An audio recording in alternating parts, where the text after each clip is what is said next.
Bom, vamos dar início ao nosso segundo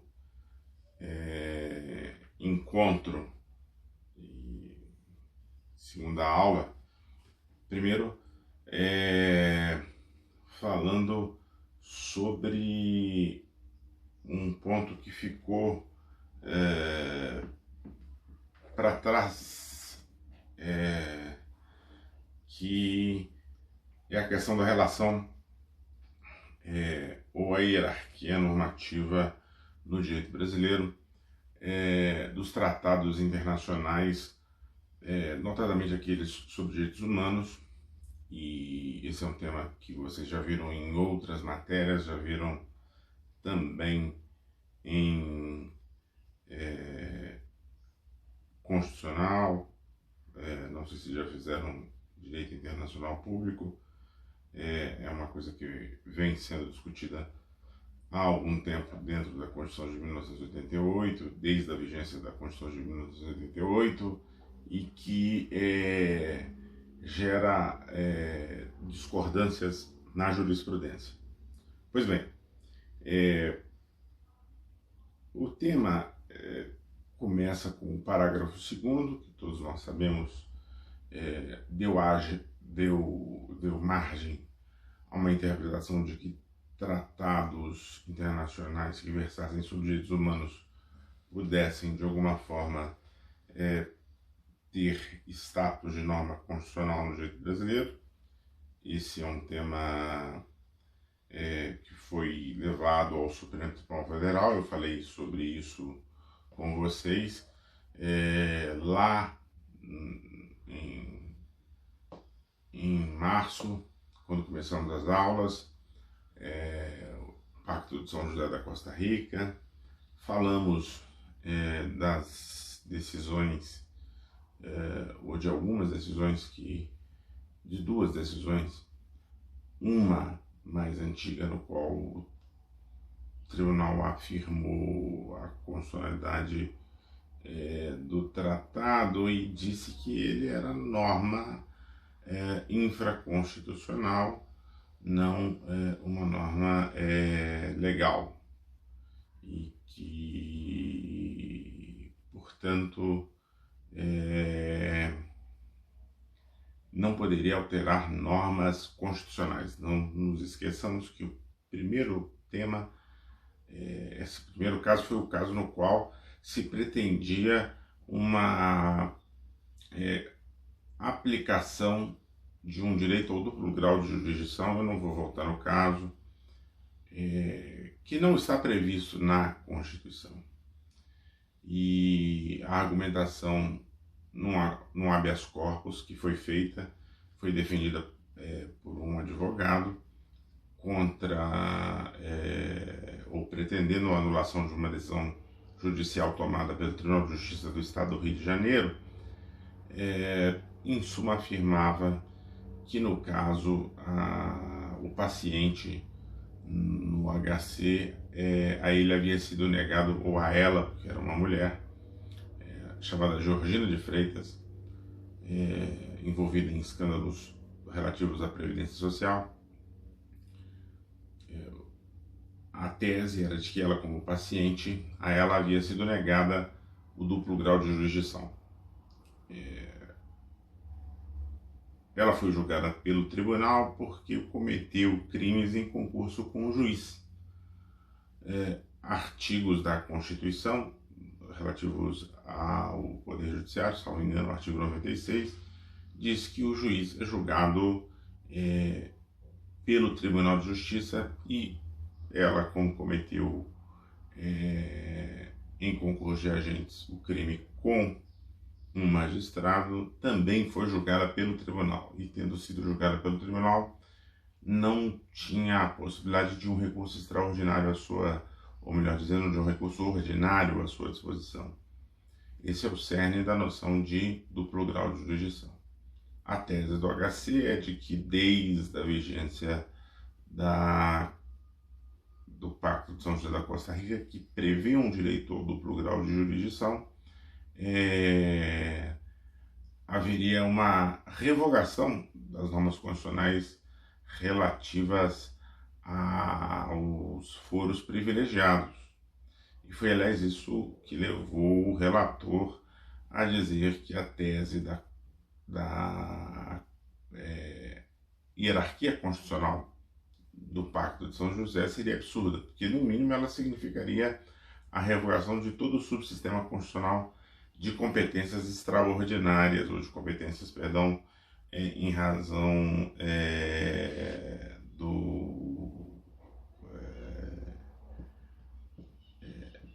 do cargo, o chamado foro privilegiado. Todas as previsões sobre foro privilegiado teriam então, se procedente fosse a argumentação esposada lá no HC, todas as normas constitucionais relativas a foro por prerrogativa de função teriam sido revogadas, o que para ele achava um rematado absurdo. O tribunal, por maioria, o acompanhou e, portanto, fica definido naquele momento inicial essa postura do tribunal, no sentido de que o pacto é lei federal e não se sobrepõe, portanto, o plano dos atos normativos primários, muito menos está no nível das normas constitucionais.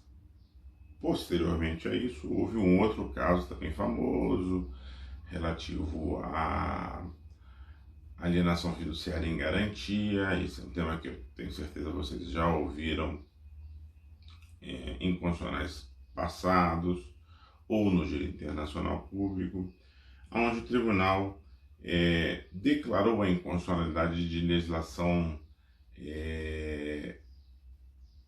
de um decreto-lei, na verdade, da década de 60, com base em argumentos que alguns autores dizem reconheceram que haveria por parte do tribunal, uma admissão de que o Pacto de São José teria estrutura ou hierarquia de norma constitucional. Eu disse em sala de aula e volto a repetir, não dá para dizer que o tribunal mudou propriamente a sua opinião nesse julgamento. E por que não dá para dizer isso? Porque formaram-se três correntes. Alguns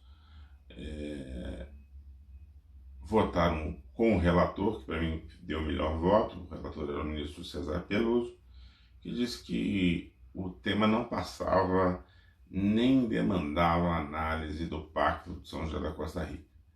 Em termos muito gerais, o decreto-lei que se discutia, esse também era um HC. O decreto-lei que se discutia previa a possibilidade de prisão civil por dívida, fora dos casos expressamente previstos constitucionalmente, na medida em que ele equiparava o devedor fiduciário ao depositário infiel. As duas exceções constitucionalmente estabelecidas são a do depositário infiel e a do devedor de alimentos. Bom, essa foi uma parte do tribunal, seguiu essa linha de raciocínio, mas não o tribunal todo. Houve quem defendesse, até com mudança de posição, que a norma do Pacto de São José era relevante para o caso, porque passava a admitir que ela teria status de norma constitucional, que o parágrafo 2º do artigo 5º garantia a ela essa condição. É o caso, por exemplo, do ministro Celso de Mello. E há outros ministros, não me lembro aqui de cabeça, que o acompanharam. Então essa é uma segunda corrente.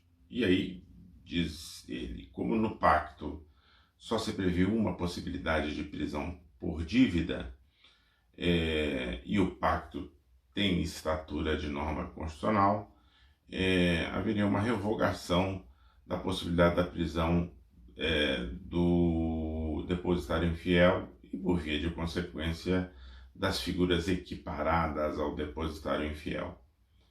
O voto lá anterior, a que fez referência, que era do ministro relator, ele deixava claro que o problema não passava pelo pacto, porque em si era ilegítimo que o legislador fizesse equiparações às exceções constitucionalmente previstas. A regra constitucional, como você sabe, é que não existe prisão por dívida no direito brasileiro, dívida civil e de caráter civil. E aí, o que dizia o relator? Essas normas são as normas que permitiam excepcionalmente a prisão do devedor de alimentos e do depositário infiel.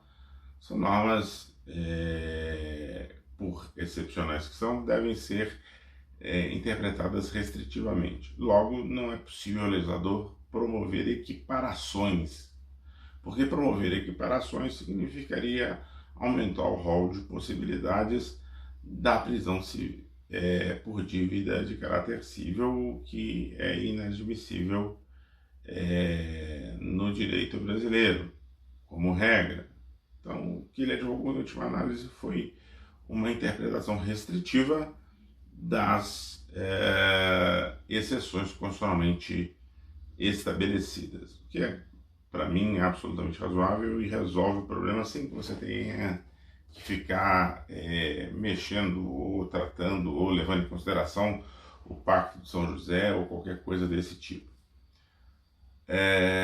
A segunda corrente, como eu falei, garantia ao pacto um status de norma constitucional e, portanto, haveria uma parcial revogação das exceções.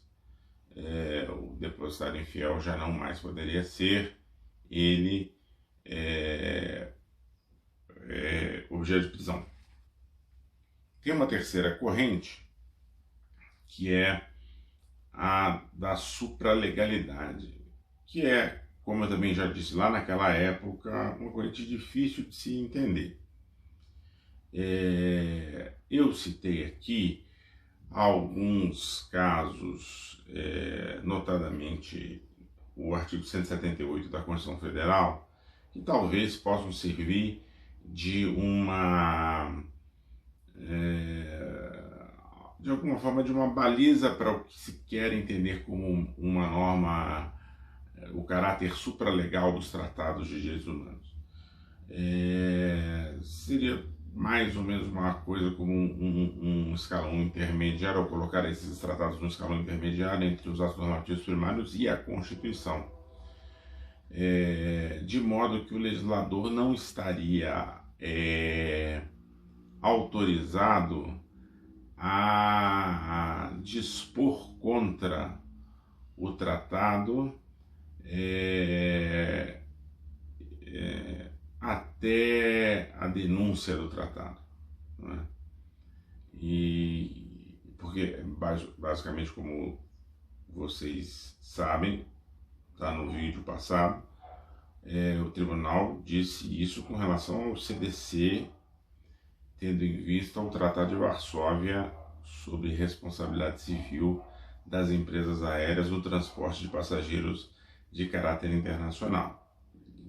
Disse que, no caso do 178, o fato do CDC ser posterior não revogava o tratado, porque o 178 da Constituição garantia ressalva os pactos firmados pelo Brasil no plano internacional, tendo em vista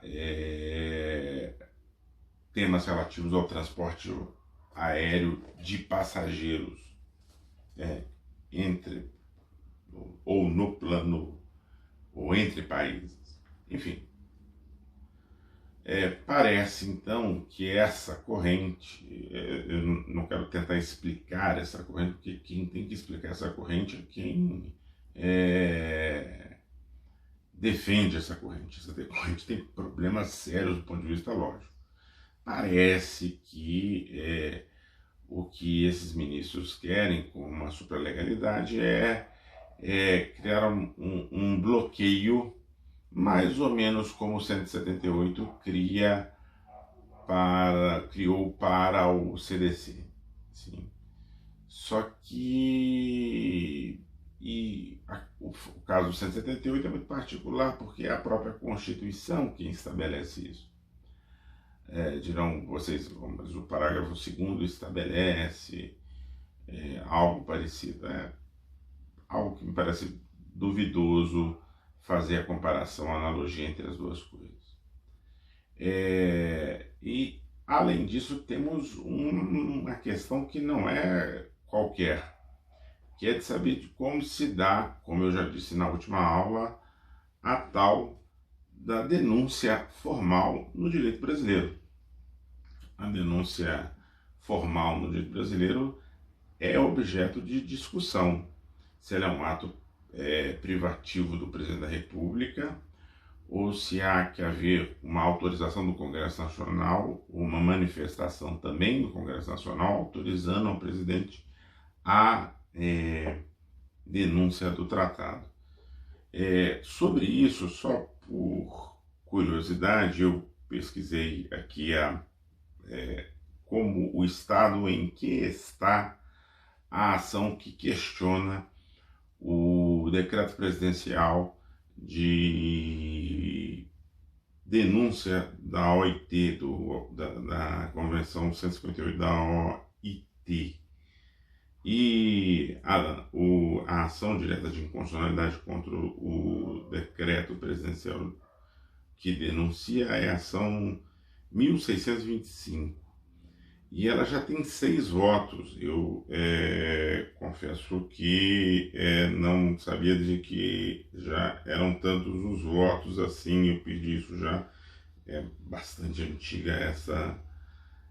As últimas movimentações são de 2016. Já votaram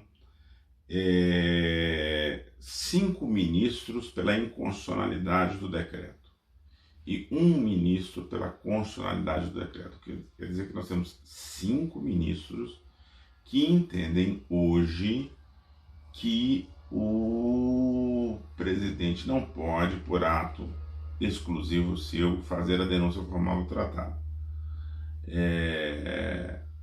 E temos, portanto, estamos próximos de uma maioria. Não sei como isso vai se dar, nós temos que ainda ver, porque faltam votar ainda mais 5 ministros.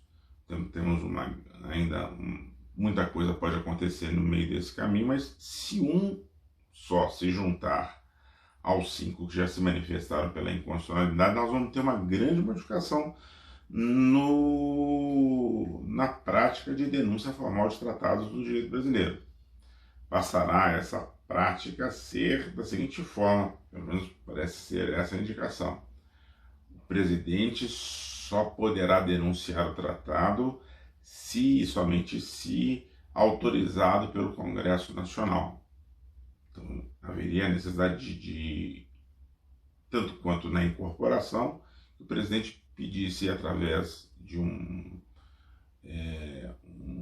encaminhamento, provavelmente por decreto legislativo, uma autorização para denunciar o tratado. Isso contraria toda a nossa tradição, como eu já disse. A nossa tradição não é esta, mas se, enfim, for esta a solução que o tribunal adotar, aí nós teremos algumas novidades, sem dúvida nenhuma, sobre a questão da denúncia. E aí, isso não resolve o problema da chamada supralegalidade, mas, muito antes, ao contrário, eu acho que põe mais lenha na fogueira, porque vai surgir um problema tendo em vista a questão da denúncia indireta a que eu fiz referência. Porque na denúncia indireta, como vocês sabem, há a aprovação de uma lei pelo Congresso Nacional e essa lei dispõe, contrariamente ao tratado, isso é uma denúncia indireta ou informal do tratado pelo Estado brasileiro. E aí, como nós veremos no processo legislativo, você não pode nem dizer que também isso não é possível. Isso é possível sim, porque dentro do processo legislativo das leis, o presidente da República participa. E ele participa através da sanção ou do veto. Então, há uma conjunção, ou o ato é complexo, a participação tanto da chefia do Executivo quanto do Congresso Nacional na elaboração da lei. Então, há muitos problemas a serem solucionados. Do ponto de vista sistemático, tudo isso é muito confuso, é pouco produtivo. As razões pelas quais eu tenho tantas restrições ao tratamento dos ditos direitos humanos como normas, sejam supralegais como constitucionais, eu já expus em sala de aula e aqui não vale a pena, nesse momento, fazer uma rememoração. Vale sim a gente passar aquilo que é o nosso objeto de talvez maior preocupação, que é a introdução pela emenda constitucional número 45 do parágrafo 3º ao artigo 5º, aquele famoso parágrafo que estabelece que se o tratado for votado por 3/5 em 2 turnos em cada uma das casas do Congresso Nacional, ele terá força ou equivalerá a uma emenda constitucional. Pois bem, lá vocês se lembram, e os que têm caderno anotaram isso e tal, eu tenho muitas dúvidas acerca do parágrafo 3º também, porque o parágrafo 3º é muito silente sobre o procedimento. E relembrei a vocês as noções relativas, lá naquela época, ao poder de reforma constitucional. O poder constituinte originário é o único que pode estabelecer formas de manifestação do poder constituinte derivado. E o parágrafo 3º acaba sendo uma nova forma de manifestação do poder constituinte derivado que não estava prevista, não foi prevista pelo poder constituinte originário. Há, portanto, razões para se defender a inconstitucionalidade, neste ponto, da emenda constitucional número 45, quando introduz o parágrafo 3º, porque ela cria nova forma de manifestação do poder constituinte derivado. E só quem pôde e o fez lá em 88, criar formas de manifestação do poder constituinte derivado, é o poder constituinte originário. Eu estou passando muito rapidamente por isso, porque esses argumentos eu já expressei, e isso aqui é uma revisão, não é? Nessa nossa fase de acolhimento. Então não quero me estender muito sobre isso. Também disse que talvez possa se fazer uma chamada interpretação conforme a Constituição do próprio parágrafo 3º, de modo que ele seja encarado, parágrafo 3º seja encarado como um desdobramento do artigo 60. E para isso nós teríamos que respeitar o poder de iniciativa, que está lá colocado no artigo 60 da Constituição. Teríamos que respeitar o fato de que a promulgação da emenda constitucional se faz pelo Congresso Nacional, o presidente não participa, salvo por eventual proposta de emenda constitucional, ele não participa da conclusão da votação, vale dizer, ele não sanciona nem veta emenda à Constituição. Uma vez aprovada a emenda constitucional, ela é pura e simplesmente promulgada pela presidência do Congresso Nacional. Então isso é uma solução possível que, digamos assim, ainda careceria de muito esclarecimento por parte do tribunal. Novamente, eu não sou simpático ao tema, por isso eu faço essas ressalvas que estou fazendo aqui. Mas se salvação há para o parágrafo 3º do artigo 5º, ela passa por uma intelecção dele em consonância com o artigo 60 da Constituição, de modo que não se estaria, com a introdução do parágrafo 3º, criando propriamente uma nova forma de manifestação do poder constituinte e derivado, mas antes haveria só um desdobramento do artigo 60 da Constituição.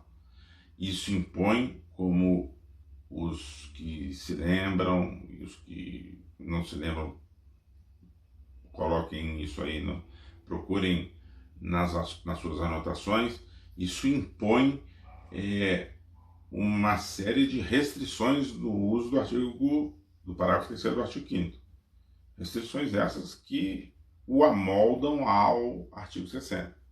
Então ele não pode ser, como já foi utilizado, por decisão do presidente da Câmara dos Deputados. Aliás, essa foi a Convenção de Nova York, como vocês se lembram, foi a primeira vez. Há mais uma convenção, agora já são duas convenções recepcionadas sob a forma do parágrafo 3º.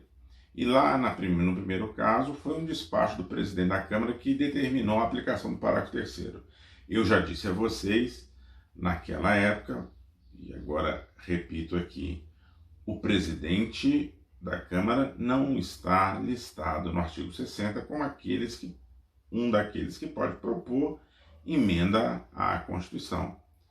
Ali estão listados o presidente da República, que se quisesse podia ter mandado o tratado para ser apreciado na forma do parágrafo 3º, e aí ele estaria mandando uma emenda constitucional. 1/3 dos deputados, 1/3 dos senadores também podem propor a emenda à Constituição.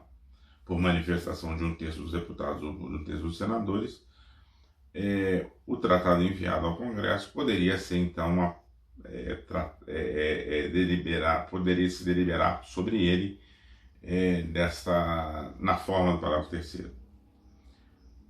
Vai dizer como uma espécie de emenda constitucional. E ainda mais da metade das assembleias legislativas dos estados se subscrevessem essa iniciativa, também o tratado passaria a tramitar seguindo o que dispõe o parágrafo 3º. Agora, em hipótese nenhuma, isso pode ser uma decisão tomada pela presidência do Congresso, da Câmara dos Deputados, como foi o caso. E isso sim coloca, sem sombra de dúvida, em xeque a constitucionalidade do parágrafo 3º, porque se essa é a prática, então nós estamos diante de uma forma de manifestação do poder constituinte derivado completamente distinta daquela que foi pensada pelo constituinte originário, né? E isso é inconstitucional. Qualquer modificação em termos de poder de reforma é inconstitucional. Eu insisti nisso com vocês. Isso é matéria de poder constituinte e que vocês já viram. Portanto, estamos aí só relembrando. Agora, na aula de hoje, que será uma aula mais curta, porque vocês não mandaram nenhuma dúvida, nenhum e-mail, não recebi nenhuma comunicação sobre os vídeos aí da semana passada. Então, estou tratando a coisa como estando tranquila para vocês. A questão passa a ser da seguinte ordem: nós vamos começar a falar sobre o processo legislativo. Eu tinha começado a falar sobre o processo legislativo antes da interrupção da aula. E hoje, muito rapidamente, eu não quero me estender muito, eu só quero dizer para vocês que no roteiro que está à disposição aí, eu indico a leitura de alguns textos do curso da bibliografia, né, de alguns capítulos, tanto para relativamente aquilo que eu disse na aula passada, como nessa aula. E eu já vou indicar todo o capítulo relativo já indiquei todo o capítulo relativo ao processo legislativo. É claro que nós vamos lendo à medida em que eu vou explicando. Aqui, de saída, me interessa marcar que o processo legislativo que nós vamos estudar e que nos concerne é o que está regulado basicamente entre o artigo 59 e o 69, que tem como título, a seção tem como título do processo legislativo.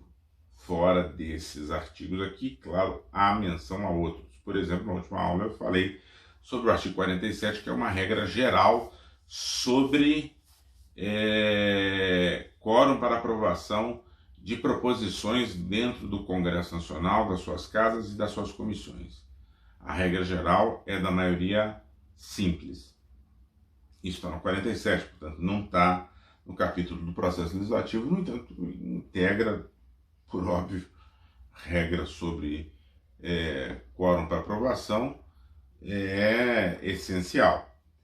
Bom, tem outras normas para as quais eu vou sobre as quais eu vou falar no correr aí dos nossos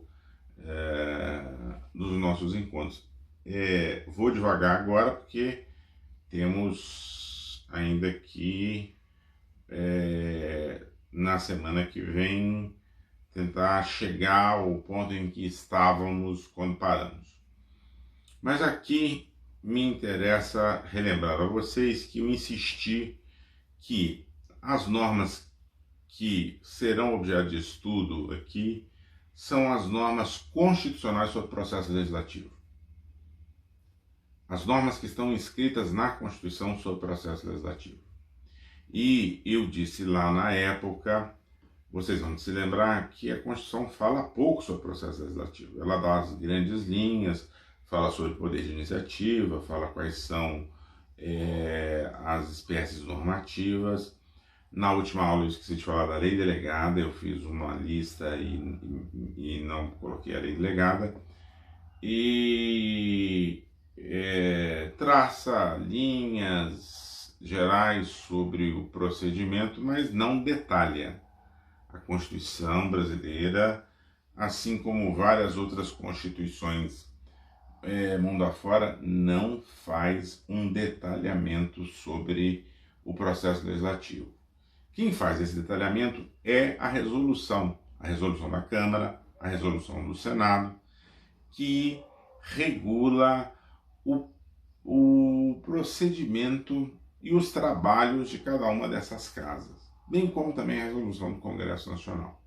Essas normas são normas regimentais que competem a sua aprovação à Câmara dos Deputados, ao Senado Federal, para os seus respectivos regimentos, ao Congresso Nacional reunido, também para o regimento do Congresso Nacional. Em todos os casos, a regra obedecida é a do artigo 47 da Constituição. Qualquer deliberação sobre resolução que diga respeito aos detalhes do procedimento ou do interprocedimental do processo legislativo estão previstas, qualquer norma dessas resoluções vai ser aprovada pela maioria simples lá do artigo 47. E isso é importante por quê? Isso é importante porque isso estabelece uma distinção fundamental. Eventual desrespeito à norma estritamente regimental não leva à inconstitucionalidade. Há ótimos exemplos sobre o tema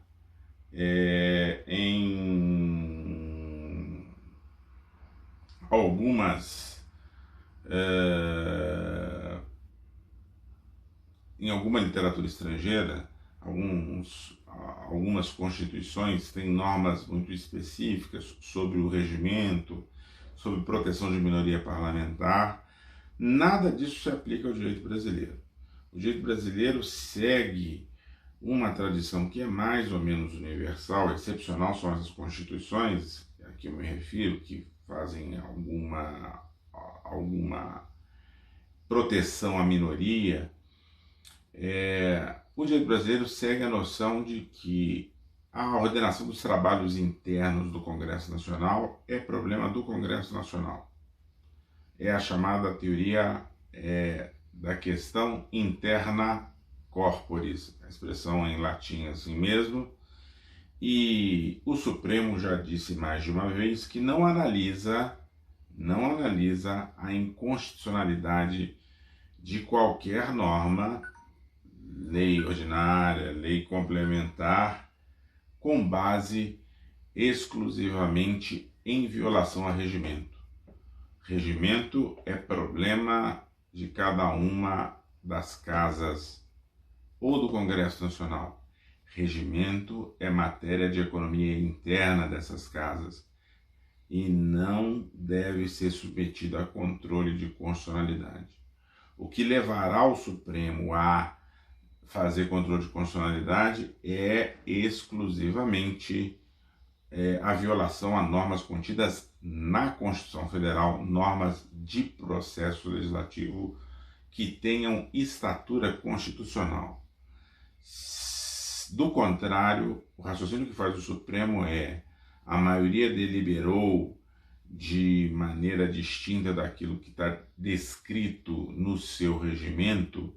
Bom, a maioria então derrogou pontualmente o regimento, ainda que de maneira implícita. Se quem aprova o regimento é a maioria da casa, a maioria também tem o poder de derrogá-lo pontualmente, e é assim que o tribunal entende. É lógica bastante rasteira essa. E, quando eu digo rasteira aqui, não é no sentido pejorativo, é bastante óbvio.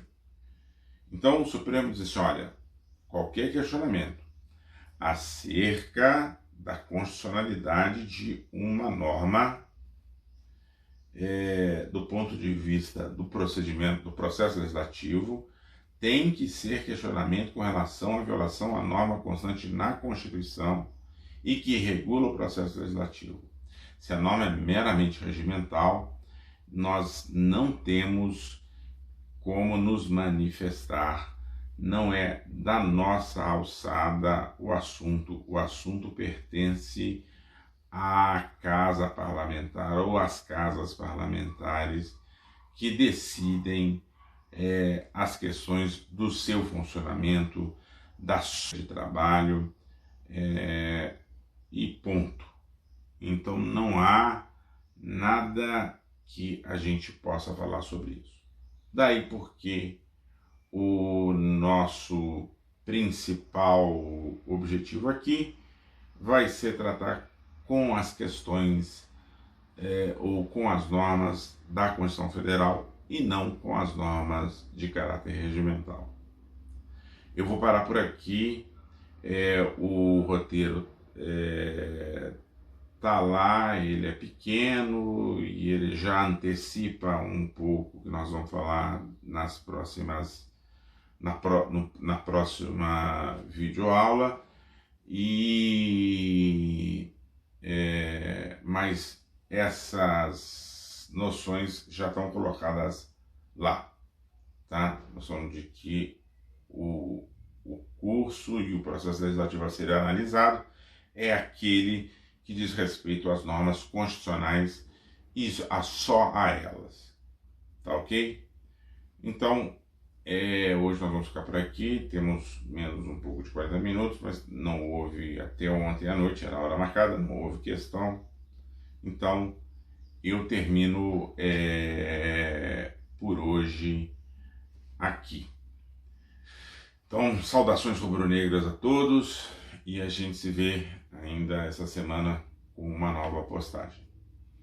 Roteiro é imprescindível, já lá tem umas determinações de leitura para serem feitas, tanto para a aula de hoje, também relativas à aula passada e para a próxima aula que seria sexta-feira, né?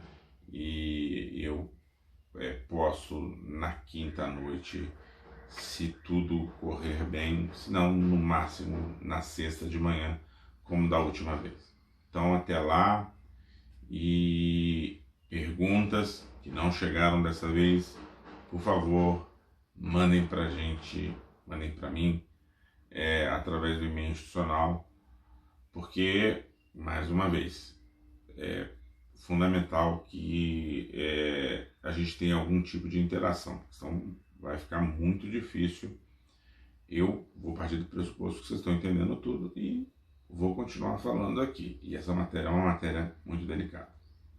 Então, tchau e até a próxima.